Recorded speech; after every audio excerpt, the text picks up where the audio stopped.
I grew up in a town called Elizabeth. It's located 27 kilometres north of Adelaide, 1,300 kilometres west of Sydney, but it's a million miles away from where I'd hoped to be. Having said that, Elizabeth is famous, but for all the wrong reasons. It has one of the highest unemployment rates in the country. It's voted South Australia's most dangerous suburb. And it's Australia's fourth most violent locations. Unsurprisingly, people poke fun at Elizabeth. Jokes like, what do you call a girl in a white tracksuit from Elizabeth? The bride. I've heard them all. But I'm very fond of Elizabeth because it's where I grew up. And it's where I discovered that if you don't get given opportunities handed to you on a silver platter and you want to make something from nothing, you've got to get really good at bumbling. When I left high school, my parents sat me down and they said, "What do you want to be?" And I said, "I want to be an actress." And they said, "Oh, that's all very well, dear, but what do you really want to be?" And I said, no, I want to be an actress. And they didn't say this, but they could have been forgiven for thinking, how on earth does a plump, average-looking girl with the fashion sense of a Yeti, with no experience and no industry contacts from Elizabeth, become an actress? They didn't know. I didn't know. And no one we knew either. And the fact I'm standing on this stage right now can be traced back to three things. That conversation with my parents 33 years ago, their unconditional support for my unconventional life choices, and a simple act of bumbling through a doorway that changed my life. The idea I'd like to share today is that we must embrace the bumble, for it's through the act of bumbling we can achieve the stuff of dreams. The bumblebee is a much criticised insect. It's fat, it's slow, it's clumsy. It flits around aimlessly, rubbing its hairy body against others in the hope of fertilising them, and occasionally delivers something of value. But I can assure you, and I hasten to add, I'm a big fan of the bumblebee because for out of every 10 foods we eat, 7 of them are pollinated by the bee. And just as the bumblebee is essential to the fertilisation of food, so too, I believe, is the act of bumbling essential to the fertilisation of our dreams. Without bumbling, nothing new would bear fruit. The bumble needs a rebrand, and I'm here to tell you why. So what exactly is bumbling?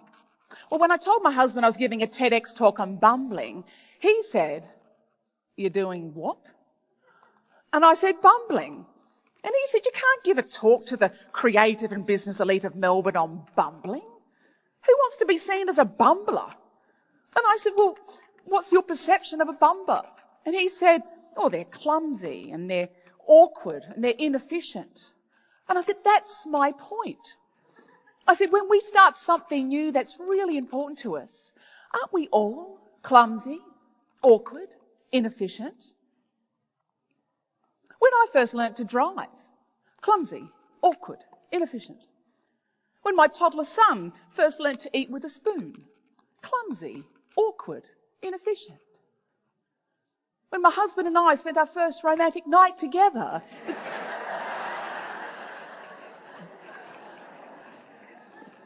We'll move on. But does bumbling pay? Well, I recently wrote a book documenting the success stories of Australia's top online entrepreneurs. And what I discovered really shocked me because I thought they would have a meticulous business plan in place before beginning. But what I discovered was that most of them bumbled. Most of them had nothing of the sort. They bumbled. Like Paul Greenberg, for example. Now, Paul is the co-founder of the online retailer Deals Direct. Now, Paul was born in South Africa, but he's an Aussie at heart.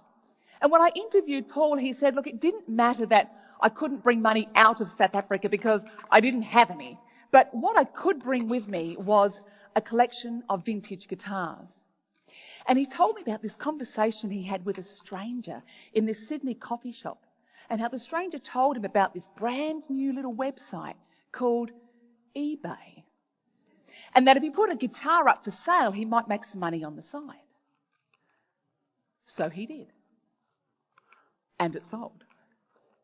He put another one up, and that sold too. Before too long, he was selling anything he could get his hands on. Beds, blankets, bikes, barbecues, you name it, he sold it. And within 1 year, he became eBay Australia's biggest online seller. From there, he set up Deals Direct, and that became the first online department store in Australia, and subsequently disrupted the entire retail industry in this country. And in January this year, it launched on the stock exchange and was valued at $100 million. In Paul's words, we bumbled.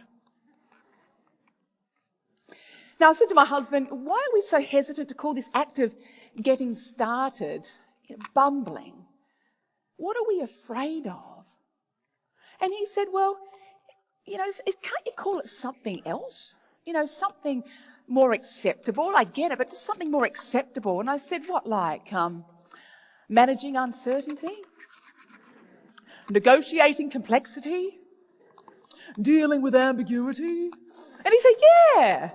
And I said, no, that's not what bumbling is. Bumbling is a creative process that takes us from confusion to clarity. It's a set of concrete actions.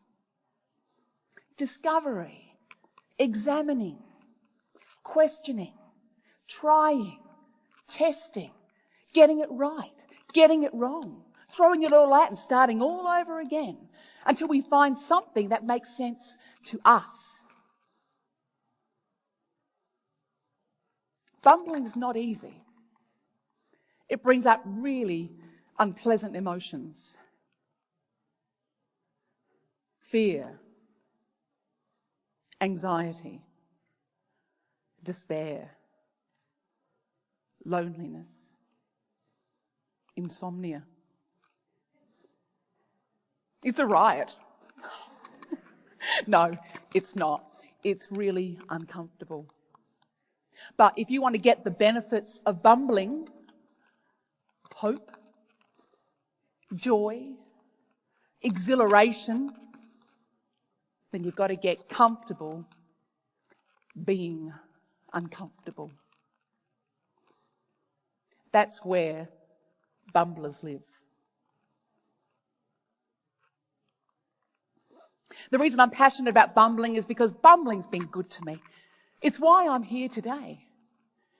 Not long after that conversation with my parents all those years ago, I noticed a poster in a shop window saying, auditions.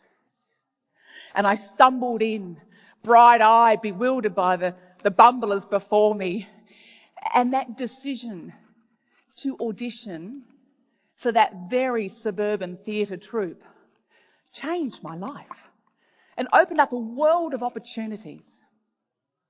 From acting alongside Hollywood legends to writing a business book that I see on the shelves in the bookstores at airports around the country, and being invited into the corporate boardrooms of Australian businesses to help them express their ideas more effectively. They're the stuff of my dreams. I'll leave you with this. If you want to pollinate a plan or fertilise an idea, you have to act on it. Suggest that crazy idea to that client, even if they can't afford it and you can't quite articulate it yet. Ask that lady in row 3 out there you caught eyes with earlier for a coffee, even if you don't quite know how you're going to say it yet. Build that website for that bold business idea that you've been sitting on, even if you don't have any customers yet. These bubbles of bumbles, they're ephemeral, they're fragile, and you must give voice to them, or they will disperse and burst and then disappear like pollen in the wind.